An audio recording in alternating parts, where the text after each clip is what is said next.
Hey guys, I know so many of you have waited so long for the truth. And instead of having people in here today interviewing me, I decided to take a different approach. This is me, vulnerable, telling everything, being myself. So are you ready? This is the truth, the whole truth, and nothing but the truth. The Joseph Strong story. A lot of you say, who was Joseph Strong? Joseph Manning Jr. was born September the 10th, 2003 in a small town of Jesup, Georgia, in South Georgia. I adopted him when he was a little over a year old, and he was my son. He was my heart. So many of you know that I couldn't have children. But it didn't matter if I birthed him. He was my blood in his own way. Because you couldn't find a mother and son duo no stronger than mine and Joseph's. When I decided to be his mom, I sat down with my mom and dad and I asked them, what do? I don't know how to be a mom. They said, we'll help you. And they kept their word. And even though he was spoiled, he was loving, full of life. He was a football player, basketball, baseball, dirt bike rider, hunter, you name it, he did it. And he was also a second-degree black belt. Joseph was so smart. He was the type of kid who in school, he didn't take notes. He kept it here. He was so much like me in that area. And you had to teach because his mind wandered. It was off topic. So you asked, what happened to this full of life teenager that had his whole life ahead of him? I'll tell you what happened. Jealousy, hatred, bullying, that's just the tip of the iceberg.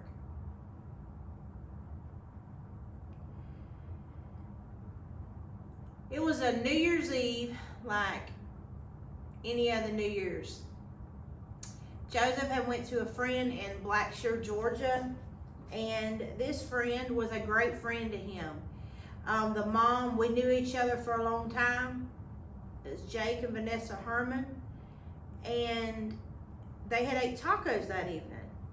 Well, Joseph had called me because he had left, and he wanted me to come pick him up. And I said, son, I told you that I was actually going somewhere, so he got mad at me. But anyway, they were bringing him home. And Vanessa had told me so many times, Tatum, I wish I would have just made him stay the night. But like I told Vanessa, it wasn't her fault. Nothing could prepare us for what was about to happen. I told her, don't you think that if you knew and I knew what was about to happen, you'd have kept him there? Of course she would have. But it wasn't her fault. That night, I hadn't went out in a long time. And this was a big thing on here that some people had to say. I was out. Number one, it was New Year's Eve, okay? I don't have to explain myself about that. I wasn't a big partier anymore. But my uncle was doing karaoke down at one of the bars. It used to be Dennis and Marty's. And my cousin Mandy was going to be there, so I wanted to see her. I haven't seen her forever. So Michael said, you know what? Let's go down there for a little while. Let's have a good time. We don't never go anywhere on New Year's Eve. I was like, okay, we will. Joseph was on his way home, and we didn't leave till almost 10 o'clock. Joseph got home around 10:30. My mom was waiting up on him, of course. He come in the house. Now, here's the thing that I want to explain. It was told he was drunk. My mom, knowing someone, she can tell her dad was a drunk, he was an alcoholic. I used to party. My mom can look at somebody, if she can't tell anything else, my mother can tell when somebody is lit or they've been drinking. He come in, he spoke with my mom. Number one, if he'd have been blitzed out of his head, she would have known, okay? I know some of you say, well, she's older, you know, maybe she just didn't want to tell it. No, she would have told it. She would have cussed him out, and I'm just going to be real with you on that. But that ain't what happened. The truth is, he came in, he went to his room. Now, a lot of y'all say, well, Tatum, how didn't y'all know he was in his room? Joseph was a typical 15-year-old teenager. I had threatened several times to take his door off the hinges because he would go in there and lock the door. He would play music loud. He'd watch TV. He would be on his Xbox, on his computer. Joseph had everything in his room. That's where he was at. Now, here's the thing. We got home, it was probably around 1:30, 2 o'clock. We arrived late, so we stayed a little bit. So we came back home, and I went to the door, and I seen he had a new puppy, and his puppy was outside his door. I said, look at Joseph, he's left his puppy out. Well, I heard the music in there. I said, and I knocked on the door, and I said, well, he's went to sleep. It was late. So I got the puppy and brought it in our room. We always slept late if we didn't have to work that way. Well, we had been out late, and we hadn't been used to staying out late. So we slept in, and it was around lunchtime. Well, Mama told me to go wake Joseph up because on New Year's Day, we always eat black-eyed peas. That's just something that we do. Good luck peas, as she calls them. I went in there, and I knocked on the door, and he didn't come to it. And I said, Joseph, come on, let's go. I said, it's like 12:30. You need to wake up. Well, my mom had went outside to check on her flowers for some reason. And thank God she did, because when she went out there, she seen one of his trophies was up in his window, and the window was open. And she knew then he climbed out the window. Well, I told my mom, I said, well, let me call Jude or Connor, because that's probably who he's off with. I said he's probably riding four-wheelers or something, or dirt bikes. So about that time, I went to use the restroom. I was trying to call around to find out where he was at. And I get a phone call, and I just seen it, went to answer it, and there was a knock on our front door. I was using the restroom, and I heard Michael say, get up, let's go. We run out the door. My mom and dad had done jumped in their vehicle, and they said, we've got to go right now, it's Joseph. I didn't even know what was going on. I just know that someone said, we've got to go now, it's Joseph. My heart was in my feet. So I called my friend. Now, I'm not going to, these people, I will not reveal their names. These are people who helped me and told me, and a lot of people probably know who they are, but I will never, ever give their name. I called her, and she said, Tatum, it's Joseph, you need to get here quick. And she said, the barn. And I'm thinking, barn? What barn? Because we had a barn, there's like 2 or 3 other people, but they're all kin to me. I know them. So I'm thinking, what barn? And then she tells us, I'm just following my mom and dad. When we get there, guys, she told me on the phone it's bad. When I tell you what I pulled up to, it's something I will never wish on my worst enemy. When I pulled up, the truck wasn't even stopped. And I remember jumping out and running. When I got underneath the barn, now this is where he was found. Now, he was found underneath the barn on an old dirty twin mattress. He was laying with like these joggers on and a t-shirt. He had urinated on himself. You could tell there was dry blood, but there were no other marks on him. But his breathing was shallow. It was a breath sound. And Daddy is on the phone with 911. Now let me explain this to you. We didn't know then, but this had happened almost 14 hours before. No one, I repeat, no one had called 911. Nobody. My dad was the one that called 911. My dad was one of the most Christian men, y'all have heard me say this, ever meet. I have never seen my dad this mad in his life. When I see my child laying there and I'm just screaming, Joseph, don't die, don't die. Like, I didn't even know what to do. And then it's like my mind went into a trance. And I got up and I began walking to the truck. My husband to this day says it was God because he had moved the gun the night before. I was not in my right mind. And my husband says to this day, he knows I was looking for that gun. And if it would have been in there, I probably would be in prison right now because I would have probably shot somebody because I wasn't in my right mind. But I came back and then two of the cops walked in front of me when they got there and they said, Tatum, because she kept standing over my son. This was Ginger Oxford at the time. This is the one that's in prison. I'll explain this. She kept standing near my son. And I told them, if you don't get this woman away from my child, y'all know what I'm fixing to do. And with a mother that enraged and you're not in your right mind, I don't believe Mike Tyson could have hurt me at that time.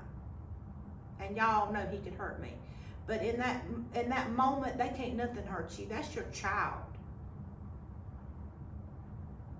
My thing was, I was not all there. I was walking around. We was waiting on the air vac to get there. They could not go down into where we was on the road because it was so muddy. So they had to, there was a church right down the road about a half a mile. So they landed there. The ambulance took him there. I couldn't even leave yet because we had to wait on the GBI to get there. And I'm freaking out. I need to be with my child.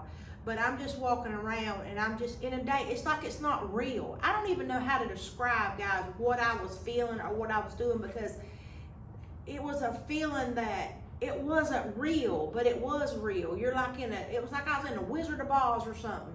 It was just weird, okay? And I know so many of you, I wrote notes because I want to try to get everything. So many of you asked me, how did the woman find out that called me? Her daughter had been down there at the party and she had left the night before. She had left her shoes and went back the next day to get them and found Joseph.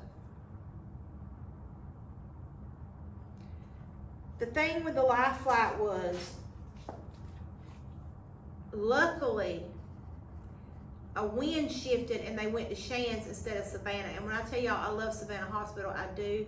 But Shands happened to have the neurosurgeon that performed Joseph's surgery. It was God because he was a specialty in that field. There was a lady that had been riding that night on the chopper, the life flight, and they could not get a tube down his throat. She got it in. She had seen this before and she luckily had got it in. When GBI got there and finally got there, the first thing they kept saying, when they said he fell from a barn, my daddy looked at me and said, that's a lie. I knew that from day one, but right then that wasn't my main concern, but I knew he didn't fall from a barn. He had no marks on him, guys. If you fall from a 2-story barn, and I'll get into that, there's always gonna be marks. You're probably gonna have something broken 9 times out of 10. I've never known nobody that didn't fall that and have severe damage. You couldn't even tell at the time where he had been hit, but it's because of the way he was laying on it. It was one part of his head. We finally got the clear. The cops told me, Tatum, go, go, go. So we haultailed. I threw just some clothes in a bag. I mean, I don't even know what I threw in there. We had to get there. On the way there, me, my mama, and Michael were praying. My daddy stayed back. We prayed and we prayed the whole way there. We get a call halfway there, and it's the neurosurgeon. And he tells me, this is probably one of the worst traumatic brain injuries that I've ever seen. Because he had laid there for so long. And he told me he would have been called, if they'd have called 911 right then, he wouldn't have had no deficits. He would have been fine. But he told me this was literally the biggest hematoma that he'd ever seen. He says, I don't know if he won't die on the table. I said, sir,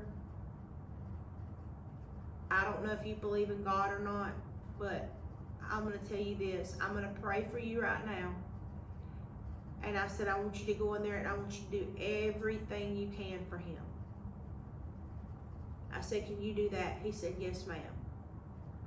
I said, that's all I need from you right now is to do everything you can to save my child.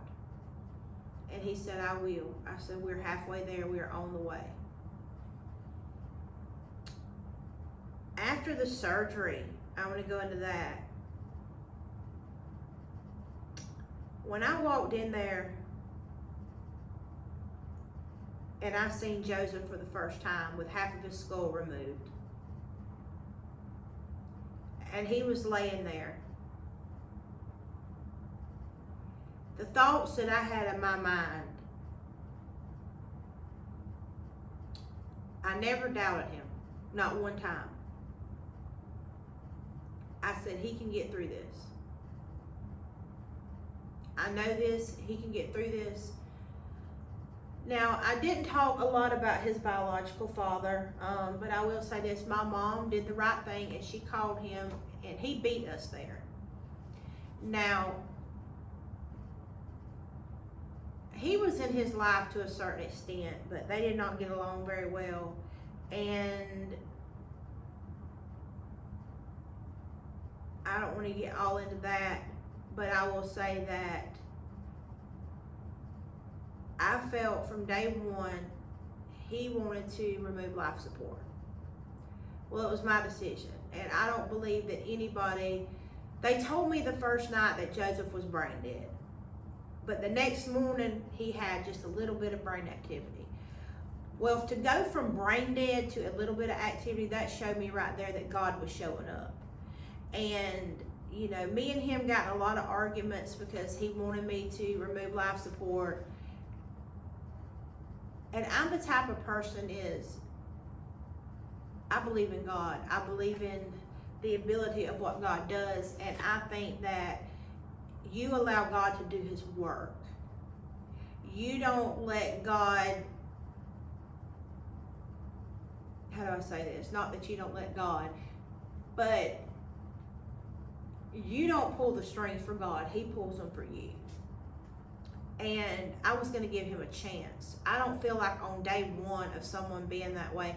Now, if he would have been brain dead and he would have been brain dead for a week and, you know, we knew for a fact it kept showing up, God would have gave me that sign and I would have not let my child lay there like that. I want to say that foremost. It has been told before by someone that wrote an article that I regretted my decision on saving him. That is a lie. I never regret my decision. I never regret it for one day.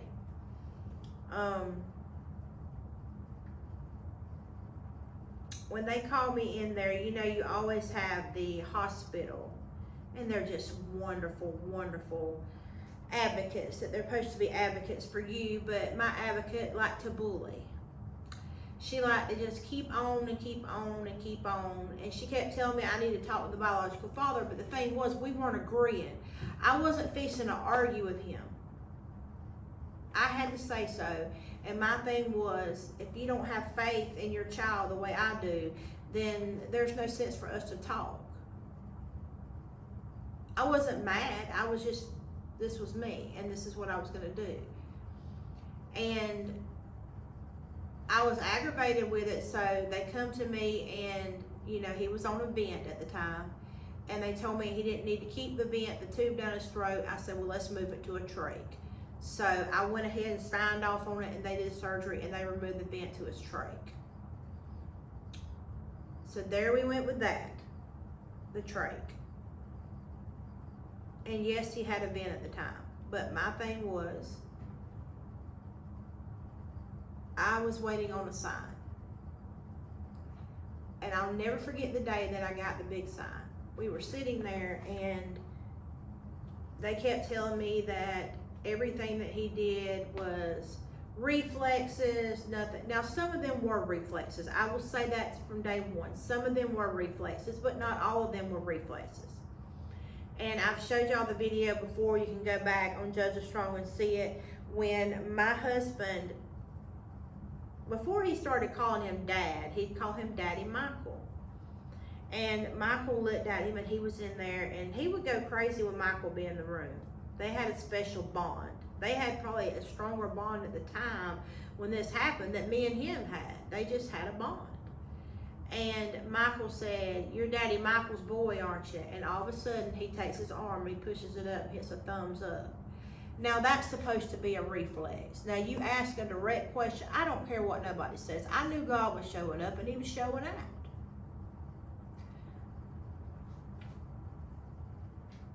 So, while we were in the hospital, this is something I want to get into. People ask me, how did I find out who was there? I'm going to tell you this, they all told on their self. We have these little groups in our hometown, that these pages that certain people like to run, and they just like to down people. It's nothing but drama. It's nothing but, it's not no positivity whatsoever. Now, we have some great ones that has a lot of positivity and, you know, a lot of information about business and stuff. But we have one or two that all it is drama and just talking trash about people. Really hit home was Jenna Davis when she posted and said to Desiree Pittman, and Desiree is now married to my cousin's son, which makes him my cousin as well. She had posted something like, nobody actually knows what we're going through. That hit me like a ton of bricks, because I'm sitting here thinking, what y'all are going through? My son is laid up here in the hospital fighting for his life. And what's so crazy, the things, I'm not even going to go back, I'm just going to say things that Jenna was saying about me. Desiree was kind of just following along in some of the posts. But what really got me was, I've known Jenna since she was a child. She even took dance from me at one point at the rec center. And I knew her mom, and I knew her Aunt Suzanne. I knew her uncle. Like, I knew her grandfather. And I'm thinking, why are they just going about me? And at the time, I didn't even know they were there. That's what got me. They wonder, how did I know? I didn't know. They told on themselves. But at the time, I kind of let that go for the fact of, I know I should have been really going at it hard there with his story. But guys, at the time, I've tried to explain this several times, I was worried about him. I didn't care about them. They were irrelevant to me. But I knew everything was going to come out. Well, while he was in the hospital for about the first week, they had a vigil. They wanted to have a prayer for Joseph. I came home for it. His biological daddy, he said he would stay at the hospital, him and some of his family. I really wanted to be there. I wanted to pray. I wanted to be with the preachers and really, you know, have them pray over me, for me to have the spirit for Joseph. I know that sounds crazy, but I said, I'll go home for tonight and we'll do this. When all of it was over with, we had the outpouring of love. You can go back on Joseph Strong and see it, guys. It was the most beautiful prayers. And 3 preachers spoke, and then I got to speak, and I was just so overwhelmed with the outpouring of love. Well, that night, I will never tell their names. They are protected.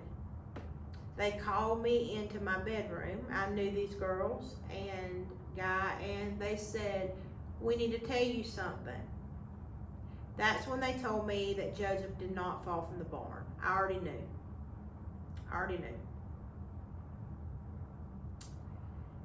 and they told me it was over. The girl y'all have asked so much, and I have not really said her name, but it was Cassidy Oxford. It was Ginger Oxford's daughter.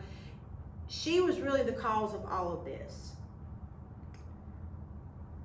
She, like Joseph, and I'm going to say this, and I'm going to say this in the nicest way possible, but I really don't owe her to be nice at all.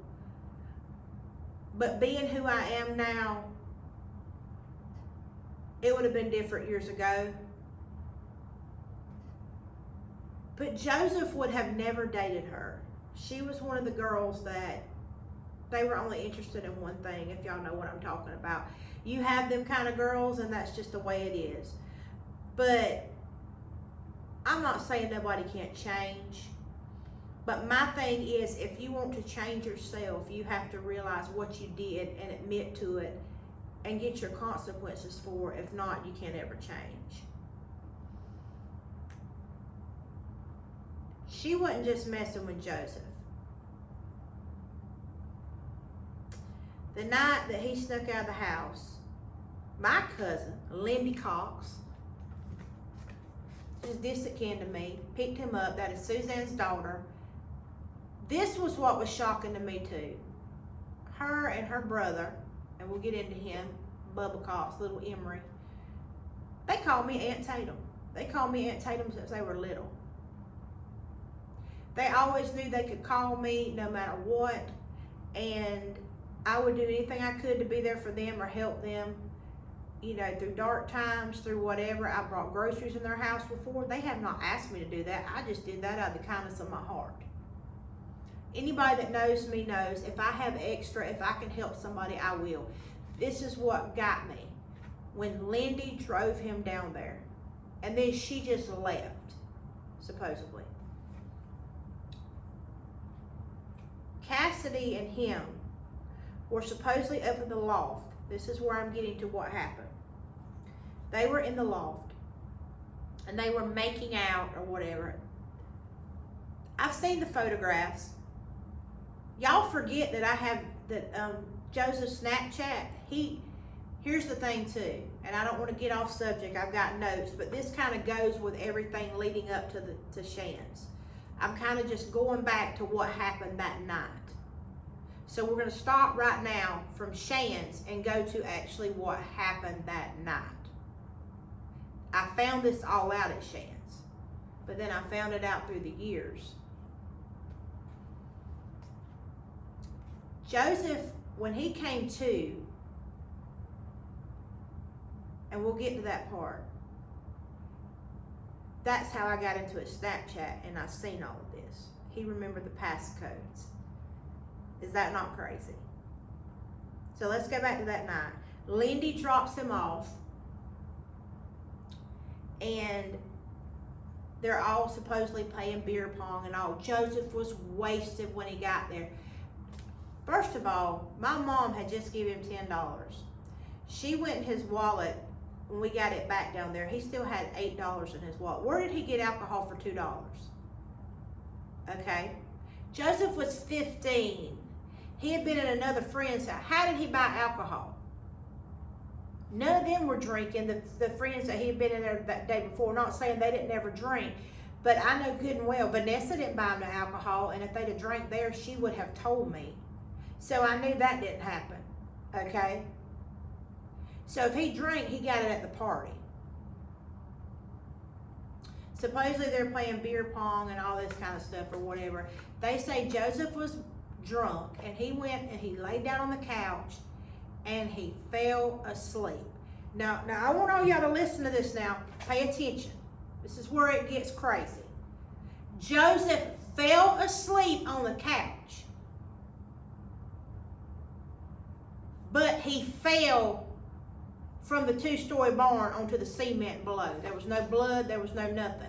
Now, how was he laying on a couch up in the loft, but he fell off the couch, or he fell from up there and then he fell 2 floors down? Crazy, huh? Now, they kept the story. To this day, this is the story they tell. That's where I'm going to tell you it's BS. It's BS. So let's get into what really happened that night. There was a fight that broke out, and the cops were called. But the cops never actually walked up in there. One guy saw this. He was actually pulling people out that night. And I want to say this was not Corky's Proto, because I know y'all think because it's on my side of town, I don't want y'all thinking Corky's Proto. This is who I'm talking about, because I'm not talking about Corky's Proto. If Corky Riley would have seen this, he would have went up in there. So I just want to say that. I'm not going to say who this was, because they don't know that I know this. But it was one of them that was pulling them out that night, because there were several. And they seen this fight. They seen this.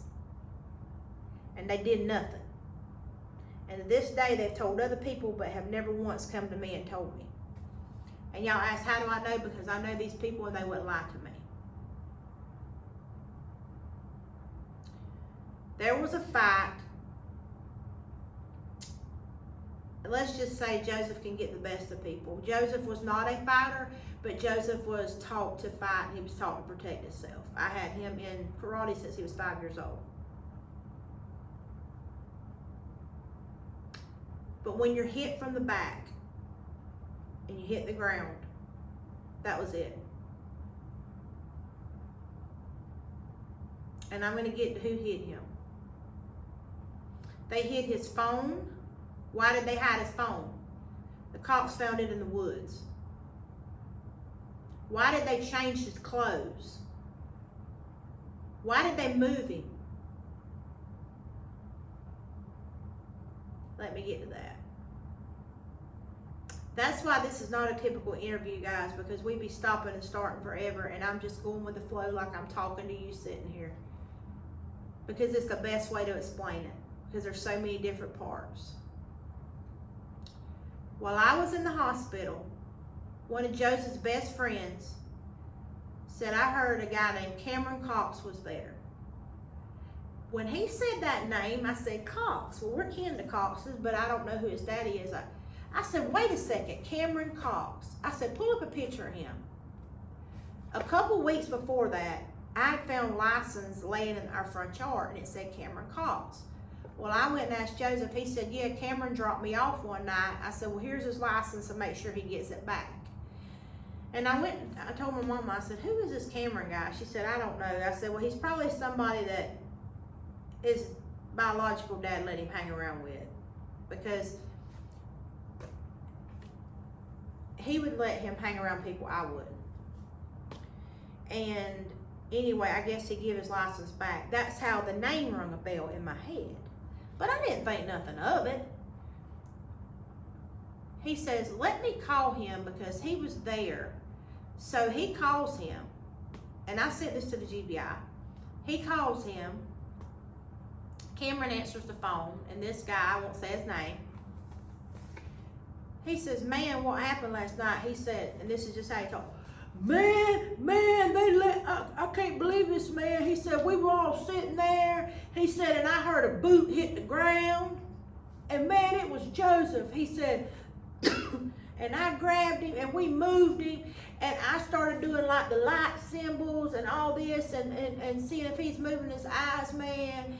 And man, we changed his clothes and put him on a mattress. And man, I had weed and stuff on me. So... But I told him to call 911, so we bounced. That's exactly what he said. He admitted to changing his clothes. He admitted to doing the eye check and all that kind of stuff. And he left. Well, here's the thing that got me with that when I heard that. Number one, Joseph wasn't wearing boots. Joseph was wearing Sperry's that night.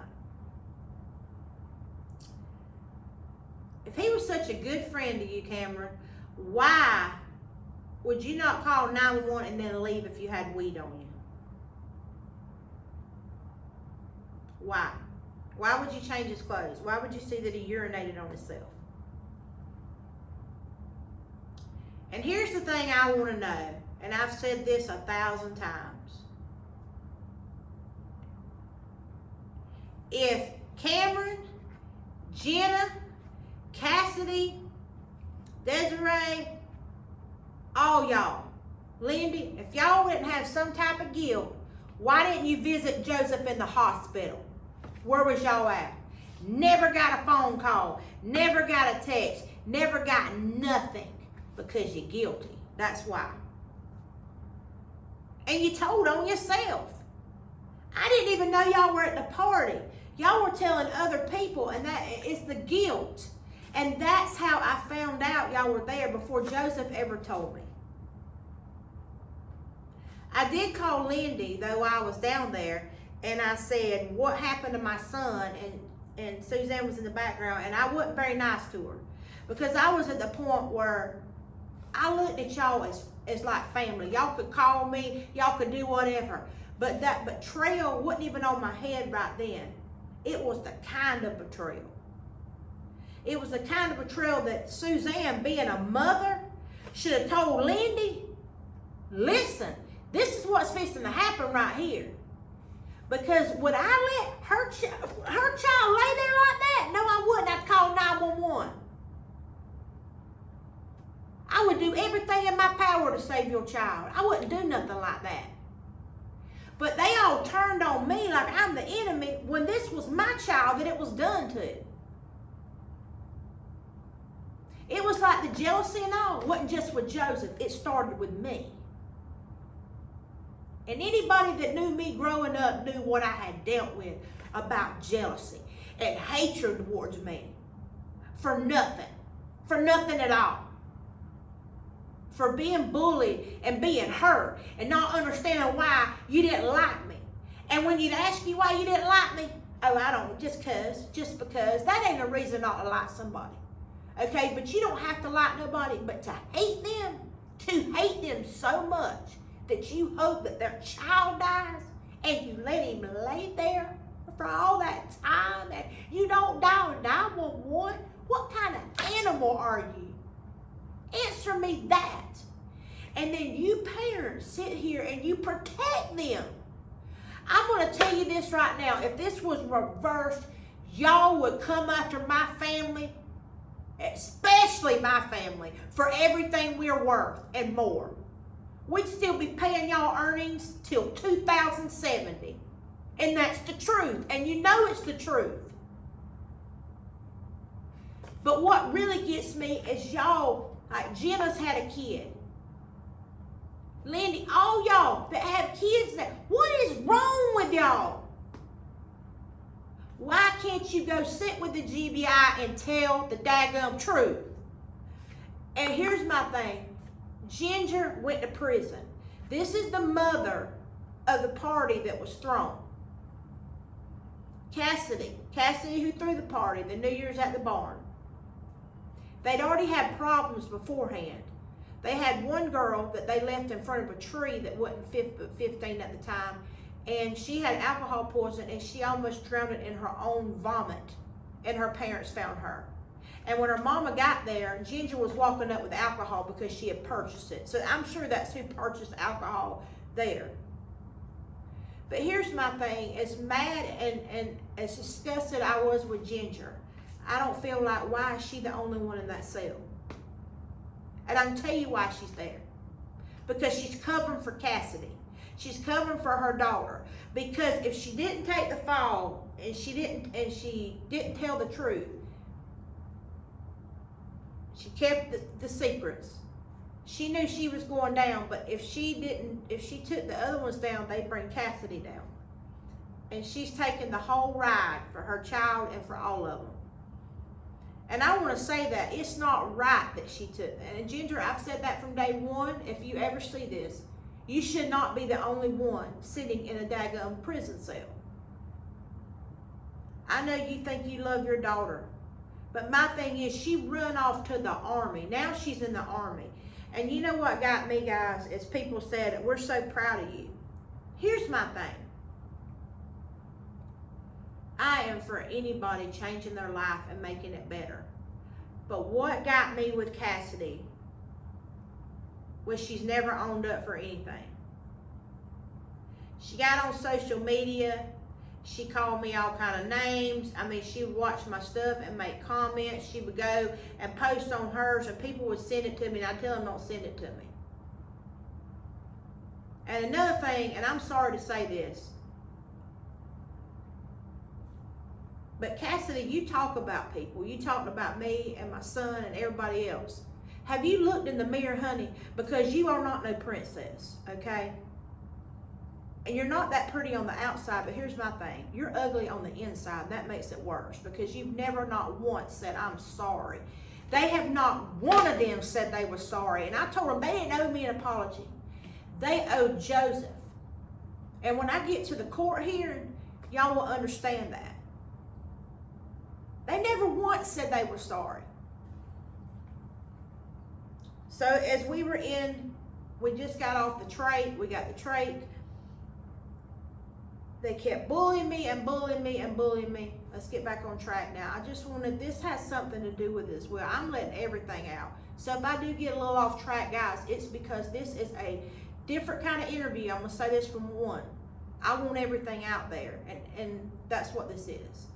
So after they put the trach in and everything, I was told several times that Joseph's part of the brain that tells you to wake up, he would never wake up. He kept pneumonia in there constantly. He had a respiratory therapist. He had all the therapists that was coming in and out. But he stayed sick in Shands. But I'm going to tell you something. Shands is a top-notch trauma hospital.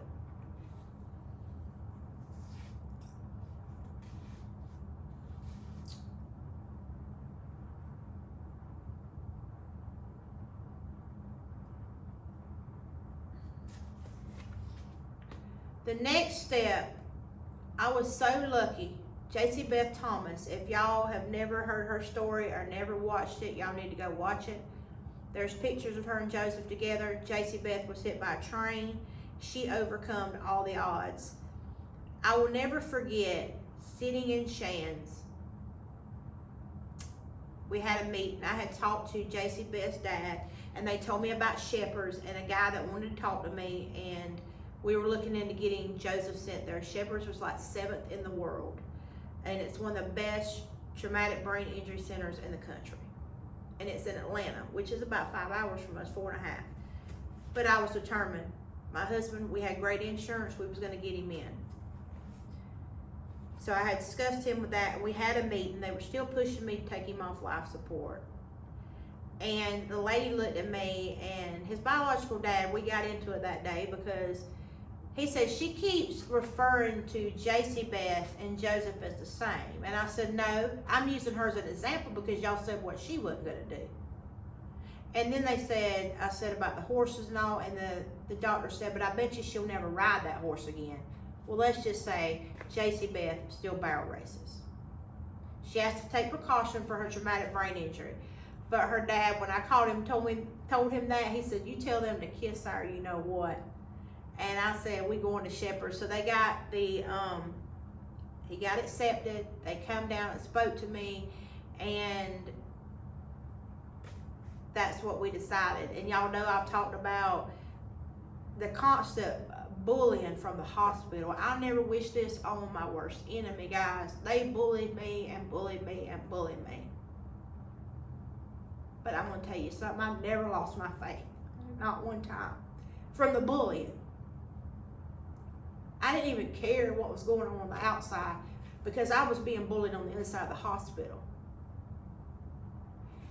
And the day before we took him to Shepherd's, or he was to be moved. And now y'all know, I have to say this about my husband. I can never love a man no more. Because y'all know I own businesses and stuff. And I was sitting in the chapel and I was praying. And this man was sitting beside me. And I said, I don't know what I'm going to do. I got to close all my businesses down right now. I can't do it. He grabbed my hand, he looked at me and he said, Tatum, I got y'all. He didn't just say, I got you. He said, I got y'all. I had never had a man in my life that I had been with said something like that to me. I never loved that man more than I loved him right then. Because right after that, the biological dad and me talked, and he was angry because I wouldn't take him off life support. And he looked at me and he said, excuse my language, he goes, are you going to wipe his ass? And my husband was sitting in front of me and he said, I will. That day, guys, I swear to y'all, I never loved a man more than I loved Michael Walker in that moment. Everybody always wonders because I was always the type of girl that didn't believe and love hard like that. But I'm going to tell you, that was a man right there. He loved me and he loved that child that much. And he did. He cleaned him a many a nights. I told y'all it's going to get emotional. So now we're transferring them to Shepherds. But the day before I transfer him, me and Michael was stopped by one of the neurosurgeons there, not the one that performed the major operation on Joseph. But the way she was talking, I looked at her and I said, you don't think I should send him to Shepherds? And she said, no, I think you're being selfish. I remember squeezing Michael's hand so tight because I'm thinking, this doctor here is telling me that I'm being selfish. And I said, do you have children? She said, yes. She had 2 daughters. She said I would go ahead and take him off life support. And I said, I'm going to give him a chance. And I had already discussed this with my parents and Michael, and my thing was, he was being sent to Shepherds, he was still in a coma, and it would get to the point where he would need that machine to breathe fully, and he would never wake up. I would do what was necessary to be done. I want to be saying that up front. I would not have let my child live that way. When we got to Shepherds, I've never talked about this, but I'm going to put this all out there. It's public record. You can see it. You can find it. His biological father, he filed an emergency hearing that my dad got the call the night before the hearing. So I had to talk with him. I had to leave my child in Shepherds. Me and Michael had to drive 4.5 hours back to our hometown because he was saying that I was trying to pull the plug or take him off life support, and he wanted custody of him, which was a total lie. Everybody knew that. So my dad called my lawyer, and he said he had a court hearing that morning, but he would call the judge and tell the judge he would be there as soon as possible. So we got there, and everything turned in for my favor. You know, I never lost Joseph. The judge knew that it was just, they were wanting me to give them custody. That way he could terminate life support. But as I said, I was giving him a chance. When I tell you Shepherds is one of the best places in the world, it is. He had round-the-clock care. He had speech therapy, occupational therapy, physical therapy, musical therapy.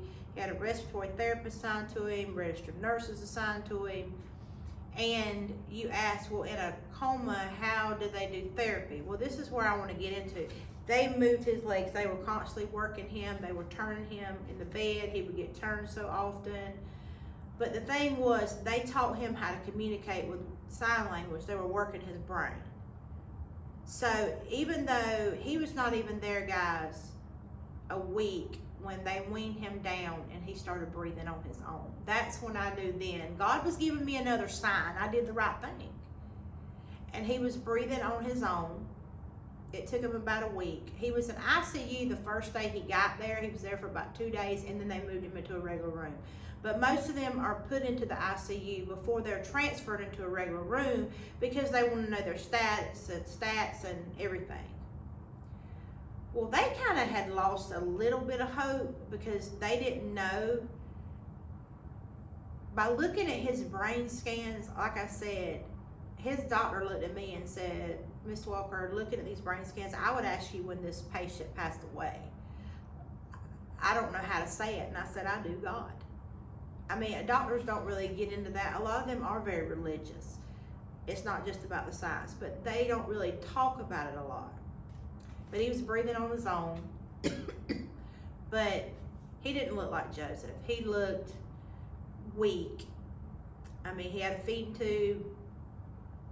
You know, he still had the trach, but she would ask him certain things to blink or do his hands. And even though he was still in a type of a coma because he wasn't fully awake, his eyes were open and he knew that we were there. And I got to stay there for a certain amount of time at Shepherd Center. He was there for over 3 months, almost 4 months. So my husband worked in that area, so I got to stay with him a lot, so I was very blessed with that. But I lived there in Buckhead for months. So that was a mother that goes through that, taking care of a child and learning everything that I learned. I was by myself. My husband had to work. He was taking care of us. He was there when he could. On the weekends, sometimes he would come, but then sometimes he would go home and help with the farm and everything because my mom and dad were there. When I tell you, people who are cut off like that from the world and are with a sick child, they become sick themselves in depression, and it was so, I tell y'all all the time, I would not wish this on my worst enemy, guys. It was horrible. Now, while I was in Shepherd's, I had never mentioned Cameron's name, had never mentioned anything about him. But I get a phone call that he had got into a car accident. He was partially paralyzed. They had stole a car and they were doing this stuff. And, you know, people were like, Tatum, you need to tell us. So I did say his name one time on here.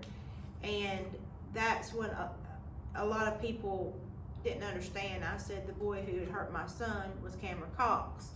And they were like, what? Because I felt like at the time I needed to say something because I felt like he hadn't learned his lesson. He didn't have no remorse about Joseph. And that, I think, was the start of Dawn Smith, his mom. A lot of y'all asked me, a lot of y'all have seen her wrote so many things about me on other sites of anything that has to do with me. And people have literally come to me and said, why does she hate you so bad, Tatum? This woman hates you. And I'm like, you know, it's so crazy to me that she hates me with what I've gone through about her son. And she has no reason to hate me. Even though that's her son and I understand that, she should not hate me. She should be glad that her son is still alive, and even though what he's went through, he is not paralyzed, he walks. And she should be like this. You need to do the right thing, and you need to tell what happened, and you need, you know, to get right with it. And she's always like, well, he got saved, he got baptized, but he's not going to apologize for something he didn't do. Even if he hadn't hit Joseph, all of them were there. They let him lay there. They knew. They never come visit him. They never said nothing. They should have some type of remorse.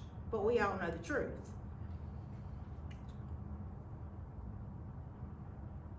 So I had come out and I had said that, and then I went back. We were there almost 4 months. Shepherd's come back and said, Tatum, we don't think he's going to get any better unless he goes home. So they said a kid like him needs to be around, you know, the family. He needs to be around certain things, and he will come to. Guys, when we come home, when I tell you, he got a greeting that was out of this world. They had signs made in the town, the cops were there, they had everybody coming in with the ambulance. It was awesome. And he still had the trach and the feeding tube when he come home, but he was breathing on his own. And we got home, and 2 days later, his first words were "Pa." He talked for the first time. They were right. He come home. We had a setback. The schedule, the company around here that had scheduled his therapy, they canceled the day we were coming home, and they said they weren't equipped for him.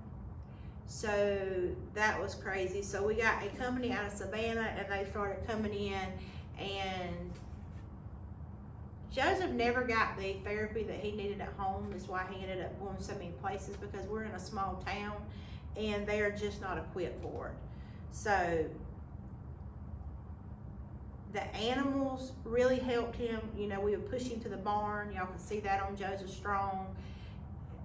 The animals, the goats, everything, he just blossomed. His second words was "Mama."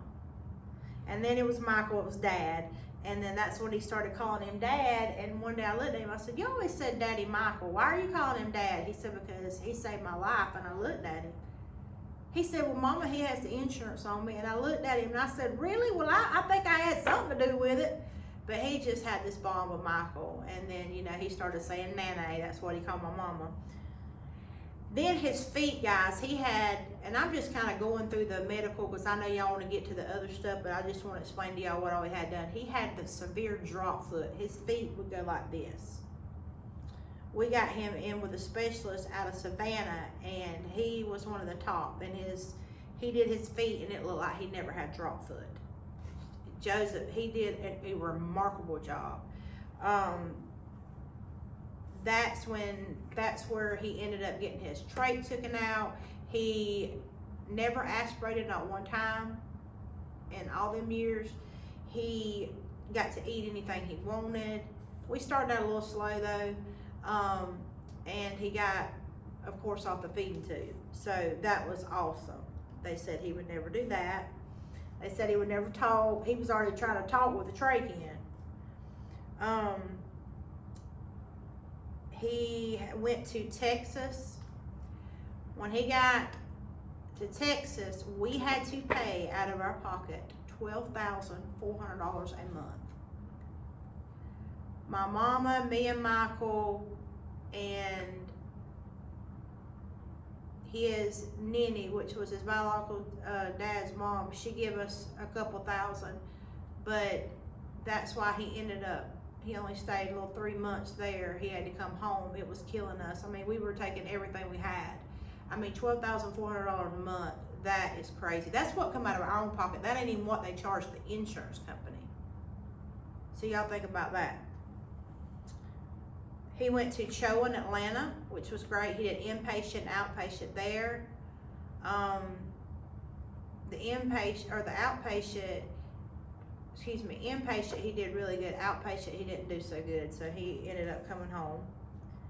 He did South Carolina. He loved it there. He was in a place in South Carolina. They done a lot with him, but it being out of state, you know, the insurance just, I mean, he went back to Savannah. I mean, he's just been everywhere at this point. So y'all seen his progress on that. He went to Brunswick also. He could walk, he could take steps, but he never really could walk. But he got to where he could stand up. Michael could put him in the truck. We did drive him to Texas one time. We drove him there, but we ended up paying a company to bring him back when he come home, because I'm gonna tell y'all something. We love Joseph. I love Joseph. My husband literally pulled his hair out. He showed his tail on the way there. It was a mess.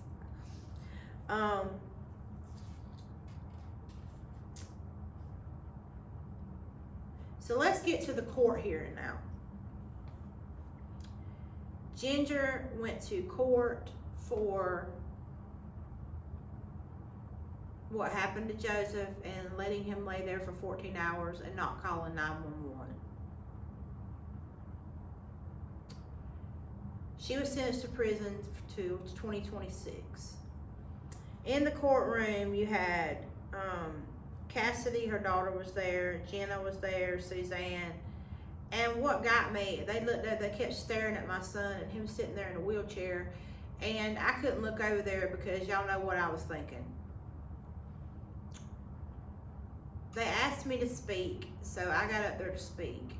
And the judge asked me what, or the district attorney's ADA was asking me about it, and I told him, I said, she is a human being,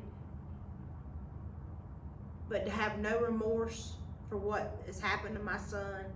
I said they have not apologized, not one time. They've not said nothing. I just don't understand it. Well, they waited to right before her sentencing. They were just all sitting over there giggling, laughing, talking about lunch. We all went to lunch. Well, they didn't leave the courtroom. And we got back, and then after I said that, then her lawyer stood up and said that she wanted to apologize for what happened to Joseph. The judge looked at her and told her, you have no remorse for what you have done. And that's when he sentenced her. But like I said, to me, Ginger should not be the only one in prison. And I've said that over and over again.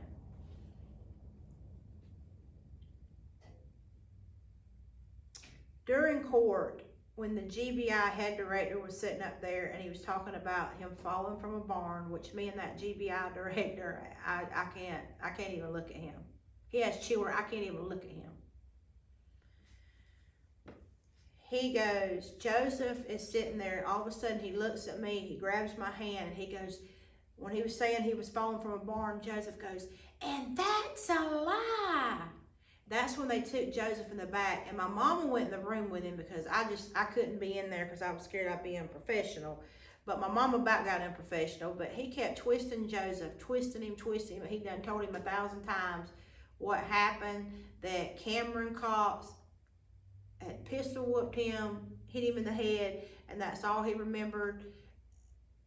That's where all that come from. And that's what I was like. And somebody had just told me this a week before. There's people that has been around Cameron that have come to us and told us, but when the GBI either don't go to them or the ones that he does go to after they tell us a certain thing, they get scared. I do not know why y'all are scared. I've said this 1,000 times. Them people should not scare y'all. I mean, really. Okay, there's a lot more things to be scared of in life besides that family. I don't know why y'all would ever be scared of them. Okay? You need to tell the truth. Come to me. I will go with you.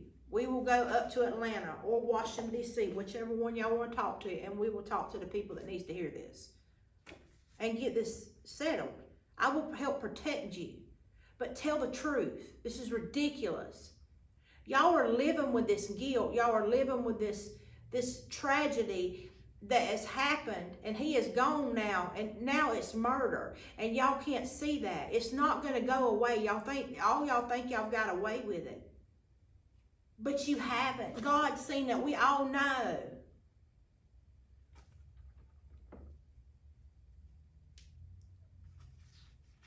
I don't understand it. I just don't.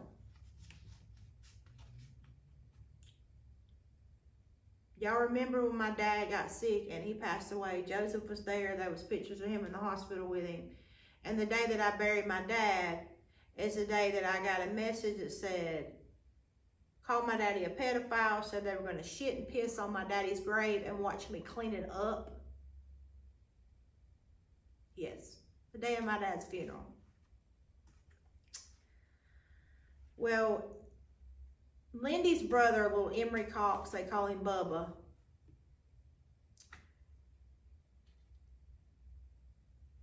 A few months before that, I don't think I ever taught this, I seen Jenna Davis and him, and they were at Aiden's, which was a store down from my house. And I was walking by and they said something. I don't know what they said because I just seen red, and I turned around and I was like, y'all need to shut your mouth. And he jumped out of the car and he got in my face. Well, my husband comes running over there And I basically told Jenna, and I did tell her, I said, you say old school, what you gonna do to old school? I said, if you'll get your ASS out of that car, I'll show you what old school will do for you. Well, here's the thing. She talks all that on the internet, but she wouldn't get out of the car. Maybe I shouldn't have handled it like that, guys, but I'm just to the daggum point what I'm so sick of these daggum keyboard bullies. Keyboard think they bad. You know what I'm saying? And I was right there. Well, after this had been said about my dad, I was in Aiden's. Now, I walked out of Aiden's. I seen Emery Cox walk in, little Bubba. I did go back in Aiden's. I don't lie about it. I went back in there. He was in the back buying him some beer. I walked back there. I said, can I talk to you? And he said something. I didn't understand him. And he said, get away from me, bitch. And I looked, he had his hand on his gun on his side like he was Billy Badtail. And I looked at him and I said, what are you gonna do, shoot me? I said, I'll tell you what, let me go out to the truck and get mine and we'll wiggle it around, we'll see whose thing's bigger. And I did say that, okay? Do not threaten me. And then I look at him and I said, I'm trying to talk to you as an adult. I kept telling him, I just hush about my family. Stop talking about my son. Stop talking about my dad that has passed away. That was one of the greatest men anybody ever knew. Why would you talk about it? And he just kept on. I wasn't down there. I said, exactly, you weren't there at the party, but your sister drove him down there and your mama, and y'all all backing each other up. What did I ever do to y'all? I'm literally trying to have an adult conversation. Now, about 15 years before that, I wouldn't have had an adult conversation. But I went in there as an adult and I tried to talk to him. Well, let's just say I pushed him, things fell everywhere in there because he called my husband a P-U-S-S-Y. And my husband is married to me. No, that's not what he is. Okay? Anybody knows somebody married to me can't be that in life. As crazy as I am. Well, here's the thing. I could never go to magistrate court and press charges on them for things they've done, like the egg in my house and all, because they live from pillar to post. So I didn't know where they lived to get an address. Well, of course, I lived at the same address. So he goes, and this cop was new. He hadn't been there. He was from like Michigan. So he didn't know the Joseph story. He didn't know what was going on. I tried to explain to him on the phone, and I said, I'll just call tomorrow and then find out what I need to do. Well, he pressed charges on me. Bubba did. And then he went to magistrate and took something out. And then I got an address on him, so I turned it around on him, finally got an address. So we went to court. He didn't shut the magistrate. It was turned on my side. And then we went to the state court, and they basically, I could have went back and got the $400 fine thrown out, but I told the judge I wanted to pay the $400 fine because I did it. I didn't want no special treatment. I did it, whatever. But guys, I've literally had to pay fines for against them. And look what happened to my sons, what I'm telling y'all, okay? Which I know I could end up getting that thrown out, but I was just proving a point that I did do that, and I was paying my fine and, you know, whatever.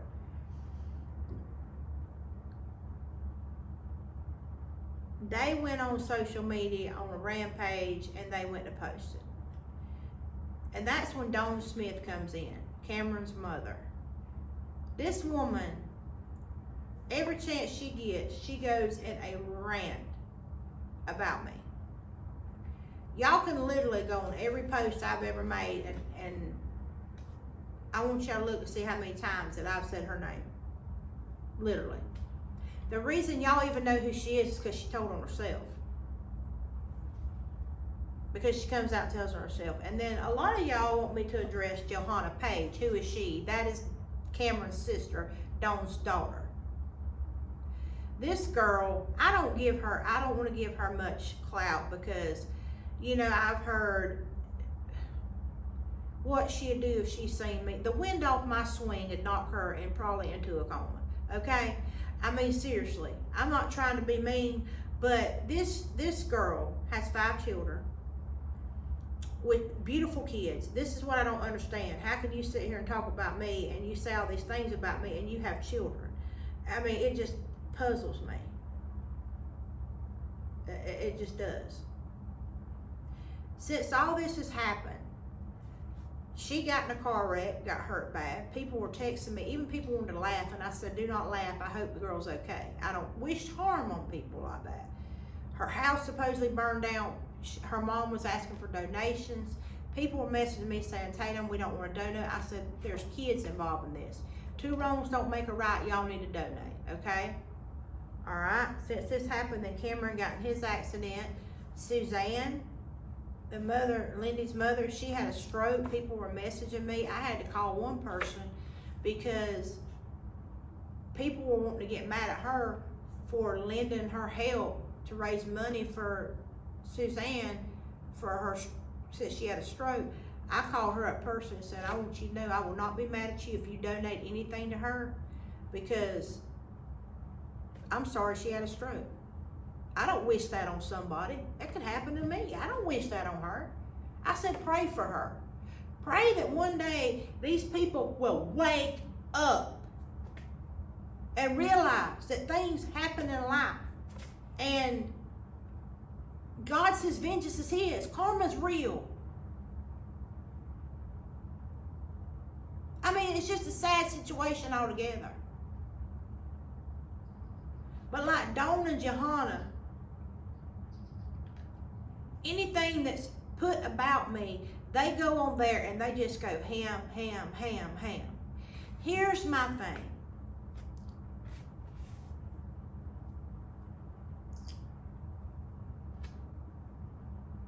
Y'all will never bring me down. You can give it your best shot. You can try to tear my name. You can try to make fun of my kid, make fun of me. You can do your best to try to tell people that I'm a piece of shit, that I'm a bully, that I'm a thief, that I'm a, what else? Whatever you want to do. People who really know me, and there's a lot more that like me than dislike me, you will never look at me in this camera when I tell you, you will never bring me down. No matter how hard you try, because you know why? Because God's got me. My dad and son up there in heaven's got their arms wrapped around me. And that halo is going to beat them devil horns any day of the week. You will never bring me down. Never. And my son will get justice. It don't matter if the GBI closed it. There's people who can open it, and I promise you it will get opened by the right people. And if the GBI agents don't think so, they'll see. I'm tired of this. I've done this video because y'all won't stop. I'm giving my truth and I'm telling my truth. This is what happened to my son. Your son hit him. They left him laying there for 14 hours. And he was never right again.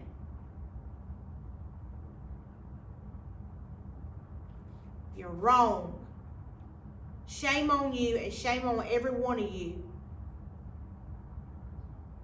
that's done what you did. Number one, shame on you, Cassidy. You know what happened. You can go to the Army. You can run as long as you want to. But when this catches up with you, if you don't think the military police won't come in there on you, you're crazy, because they will. One day you're going to have to stand up for this. To stand up to this and say, this is what I did and I did wrong. You let him lay there, you tried to cover it up. Jenna, you and Desiree, y'all know what y'all did. And Desiree, I want to say this. I didn't say your name, and I wasn't going to say your name. But my cousin, Angel, told you one time when you said, I'm scared to death of Tatum. And she said, why are you scared of Tatum? Because Tatum is one of the nicest people I know. And anybody that knows me knows I don't just go around wanting to pop somebody. That's not who I am. I love people. But here's my thing. You married into my family. Everybody got invited but us. Even the people your husband works with. Everybody got invited but my husband. And then I found out because you had all of them at your wedding. And that's fine. But I gave you a chance after chance to sit down and talk with me. Angel told you that I would sit down with you if you felt like you needed a daggum protector in the room. I can sit and talk with some sense. But you showed me what you would rather hang out with. So you're still hanging out with all of them. That is a bond I would have broke a long time ago. If I was feeling bad about my kid, I'd have broke that bond a long time ago. Because they're not your friends. They're making sure you keep their secret. That's what they're doing. Suzanne, I hope you recover from your stroke. I will never understand how you could ever look at me when you had children and how your children, little Bubba, I will never understand how you could ever talk to me or look at me that way. I was always good to you. Lindy, you're the same way. You know what happened that night. It's just a sad situation. Dawn, you can constantly type about me, type. I've already told people don't send it to me no more. I don't want to see it. Y'all can dig up things about me. I think Johanna even dug up stuff that had to do with my ex-husband. I mean, this is just crazy things. The incident that happened the other day, I will be addressing that on a different topic. I'm not going to put that on here with Joseph. But here's my thing. I've said what I said. I don't care. You can write all you want to about me. You can throw it out there. People who knows me knows better. And if you don't, I don't want to be your friend either. So the last thing I want to say, Joseph got accepted a week before into his own place. He was going to be moving to Atlanta. He was going to be living on his own. And it hurt, but I know that's what he needed. He wanted to be normal.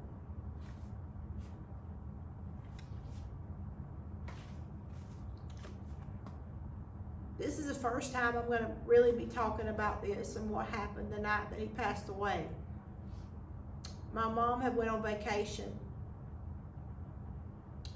and he'd asked me for a sandwich, and I went there and I cut up the sandwich. Even though I didn't have to, I cut it up. And he had some chips. And even when I had went to the barn, I'd come back every 30 minutes to just check on him. That's just who I was.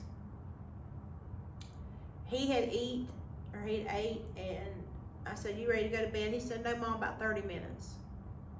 So I was like, okay. So he had done eat, and he was fine. He drank his drink, and about 10 minutes later, I said, "All right, about 30 minutes," and he said, "Yeah." So I went in my room, was watching some TV, and then I went in there to get him to brush his teeth, and I'll get ready for bed. And when I walked in there, I thought he was having a seizure. We called it brainstorming, but when I got close, I noticed that wasn't what it was. He was choking. He was actually aspirating. He wasn't choking on food or nothing. That food had done digested, but he was aspirating. And they tell you at Shepherd's, 5 to 7 years, someone like him that constantly has the seizures and stuff, that they usually don't make it over 5 to 7 years.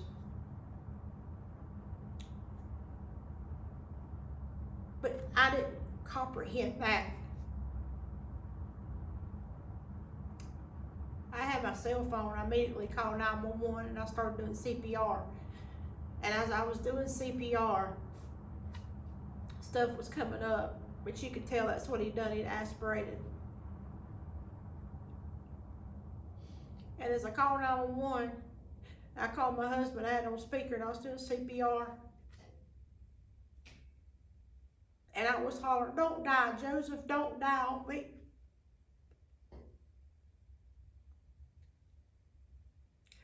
A lot of people don't know this, but he died in my arms. This child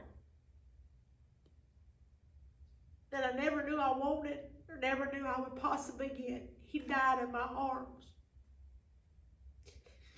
The EMTs got there and they worked on him for 45 minutes. They all knew me and they knew Joseph. But I knew. I felt it when he left his body. You just know.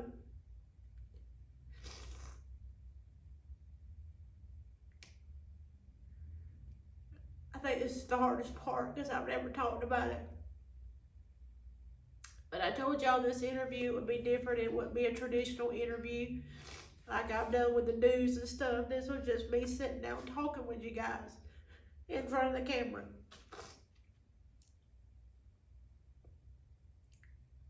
The feeling I felt was empty. But as I was standing on the porch,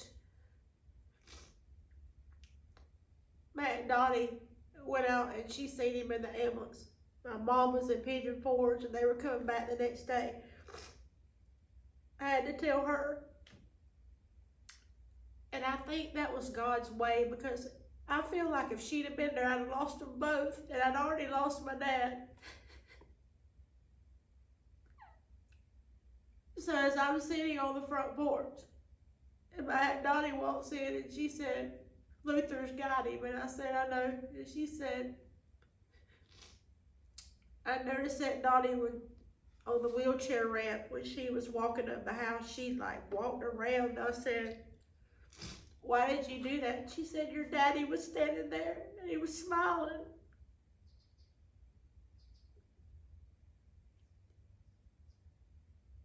And my heart was full. I don't show emotion a lot and I don't cry a lot. But I'm going to tell y'all, I do not wish what I've been through on my worst enemy.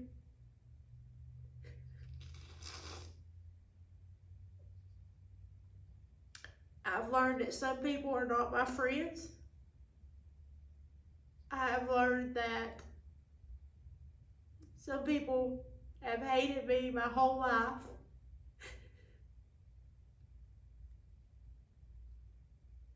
And they hated my son because they didn't like me. Joseph would have gave his shirt off his back to someone. He did not see color. He just loved people. And the first time I seen him, I fell in love with him. He was my son. And even though y'all don't see me cry, and I'm being vulnerable tonight, this is something y'all might not see again, but I feel like, you know, oh well. That's why I wanted this story to be raw, and, you know, I could have somebody here interviewing me, or I could have walked out and done it, but I just sat here, just me in the studio by myself, looking into the camera and just talking.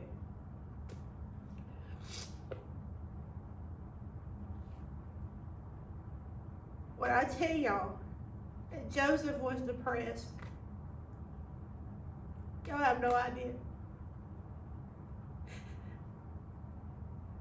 I know in my mind, I'd ask him one time, guys, I had looked at him and I said, Joseph, are you mad at me for not taking you off life support? He said, no, Mama, I wanted to live.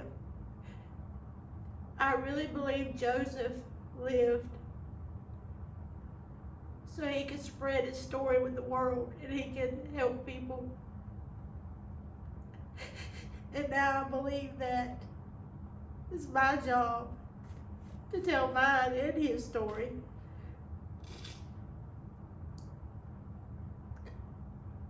Today he would have been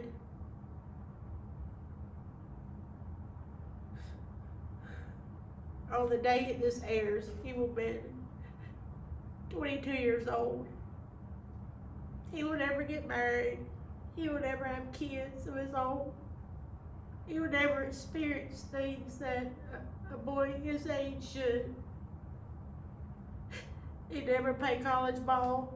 He never ride a dirt bike again. I hear dirt bikes, I see him riding by the house, and I think to myself, I miss him every day. Him and my dad.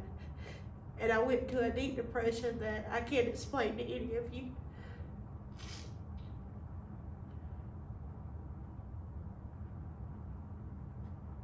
The one thing I will say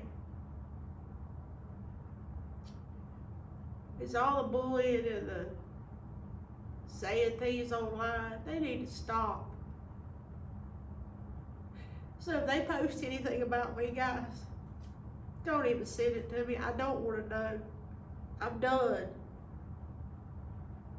They will face theirs in court. And if somehow, in some miracle, they don't, they'll face it to the Lord.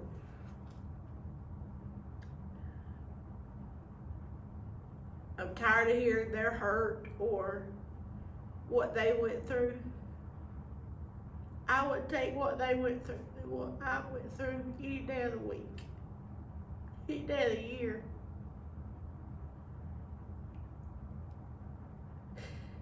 So with this ending, guys, if you have a child, hold them close. Hold your loved one close. And when you think that this can never happen to you, I promise you it can. As it happened to me and my family. And it's something you'll never get over it. You'll never stop hurting. You just learn to put one foot in front of the other and get up and move on with your life.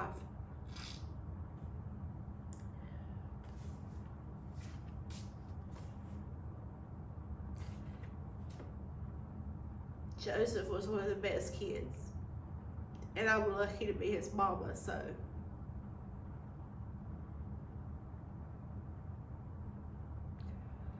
I love you, son. And thank you all for loving him, and share this story, because I've talked about what happened,